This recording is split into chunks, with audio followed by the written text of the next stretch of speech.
කඩේ fried rice වලට හම්බෙන ගෑවුණු තැන කන්න පුළුවන් ක්‍රීමි ගතියට තියෙන චිලි පේස්ට් එක හදන හැටි මං අද කියලා දෙන්නම්. මුලින්ම අපිට මේ දේවල් ටික ඕන වෙන්නේ මම ලූණු ගෙඩි භාගයක් අරන් තියෙනවා. සුදු ලූණු බික් 10ක් විතර කෑලි කපාගෙන ලොකුවට.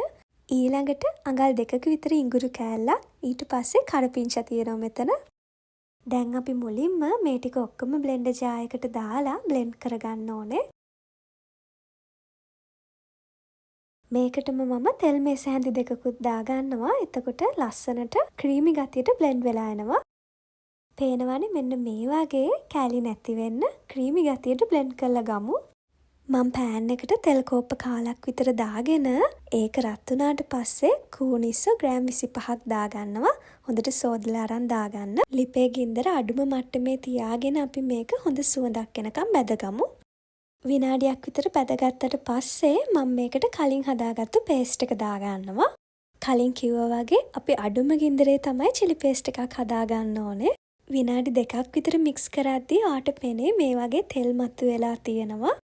අපි දාගත්තු සුදු ලූණු ඉඟුරු පේස්ට් එකේ අමු සුවඳ නැති වෙලා හොඳ ටෙම්පරාදු සුවඳක් තමයි එන්න ඕනේ. මේක තමයි අපේ චිලි පේස්ට් එකේ බේස් එක වගේ වෙන්නේ. ඒ නිසා කර කරගන්නේ නැතුව මේක කරගන්න ඕනේ. ඒත් එක්කම මම මේකට කරපිංචා රම්පෙ ටිකකුත් දාගන්නවා තවත් සුවඳ වැඩි වෙන්න. තව තප්පර 30ක් විතර ටෙම්පරාදු වුණාට පස්සේ මම මේකට කෑලි මිරිස් ග්‍රෑම් 50ක් දාගන්නවා. කෑලි මිරිස් වලත් ලස්සන පාටක් එනකන් ටෙම්පරාදු වුණාට පස්සේ අපි මේකට සෝයා සෝස් මේස හැඳි එකක් දාගමු. ඊළඟට රසායනික ලුණුත් දාගන්න ඕනේ. අපි සෝයා සෝස් දාපු නිසා ලුණු ගොඩක් දාගන්න එපා එකපාර. රස බලලා දාගන්න. ඊට පස්සේ මම මේකට සීනි මේස හැන්දකුත් දාගන්නවා. තප්පර 30ක් විතර මික්ස් කරන් තක්කාලි සෝස් මේස හැන්දි භාගයකුත් දාගමු.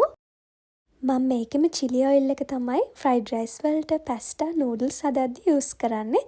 ඒ නිසා මම මේකට තව මේස හැන්දි 3ක් වගේ වෙන්න තෙල් දාගත්තා. මාරම රසයි මේකේ චිලි ඔයිල් එකෙන් දාලා හැදුවාම. මේ වෙද්දිත් හරිම සුවඳයි චිලි පේස්ට් එක. මේකේ රස තව වැඩි කරන්න මම තල තෙල් ටිකක් දාගන්නවා. සෙසමි ඔයිල් මේස හැඳි භාගයක් වගේ වෙන්න. ලිප නිව්වට පස්සේ තමයි දාගන්න ඕනේ. අන්තිම ස්ටෙප්ස් දෙක අනිවාර්ය නෑ. කැමති නම් කරන්න පුළුවන්. ඉතින් මේ විදිහට තමයි කඩේ රසටම ගෙදරම චිලි පේස්ට් හදාගන්නේ. හදලා බලලා රස කොහොමද කියලා කියන්නකෝ. ආයෙ හම්බෙමු. ඔයාට සුබ දවසක්.